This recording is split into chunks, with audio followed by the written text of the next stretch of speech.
Breaking news about Hurricane Ian, the monster storm now regaining strength, becoming a hurricane again within the past hour. The storm now heading up the east coast toward South Carolina and Georgia, bringing potentially life-threatening flooding and strong winds. The video you're seeing now showing the destruction already left behind by Ian in southwest Florida. Hurricane Ian is officially the fourth strongest hurricane to ever make landfall in Florida. Tonight, communities are planning out how they'll clean up the flooding and get the power back on for millions still in the dark. Right now, the death toll stands at 15, but President Biden says he expects that number to rise. More than 2 million people are without power. Communities in Fort Myers, Naples, and the southwestern islands reporting the worst damage. Emergency rescues are still underway for people trapped by flooding and debris. And I spoke with some Western New Yorkers who weathered the storm down south. Oh, there's tons of damage. This is video taken from outside of Colleen and Steve Kaczynski's house on Marco Island. Colleen says there are a lot of predators lurking in those floodwaters. There's all kinds of stuff in that water. There's literally, I have seen on my dock, crocodile. There are gators there too. I mean, we're on the edge of the Everglades. There's snakes, there's sharks in that water. The Buffalo couple bought their Florida home 2.5 years ago, and they can't believe the damage Hurricane Ian left behind. Everything is floating. Anything that was in your house on the floor or lower cabinets, your vehicles get flooded. I mean, the boats coming off the lift, the damage that can do, you can't stop that in the water. The tide surge is very strong, so you don't want to get in that. A big, huge pontoon boat. It got stuck on a piling at the end of the canal, thank God, because it would have came straight for our house. The first floor condos had 3 feet of water.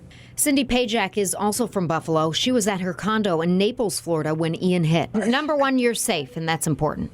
You bet. We all are safe. Cindy says several of the people who had to evacuate their first floor condos have been staying with her on the second floor. They came up carrying their medication, their purse maybe, people helping people as much as we can. She says the storm surge came on quickly. Our parking lot and parking garage was full of cars, and they were floating. My car, all the cars. I did see 2 big boats go floating down the bay unmanned yesterday. Sue and Mark Clark evacuated before Ian hit their neighborhood in Punta Gorda. Before we moved down from Buffalo, we made a pact that if a hurricane's coming, we're going. And so we left Saturday. We've got friends that had houses on the island, on Fort Myers Beach, and there was water in the second floor of the one's house, and they had people staying there that couldn't get out.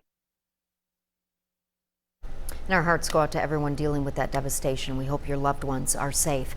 Help from Western New York is already on the ground in Florida. Volunteers from our Red Cross region have sent enough supplies, we're told, to cover 60,000 shelter beds. Crews will also head down in waves 2 weeks at a time, focusing on housing and hunger. Mental health specialists also on their way to support people going through the grieving process. This is one of the most fierce storms that we've seen in a very long time.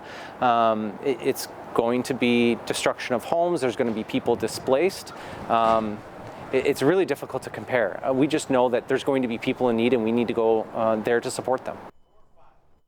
The Red Cross also collecting donations to fund recovery efforts, and you can text Red Cross to 90999 to make a $10 donation. You can do that right now.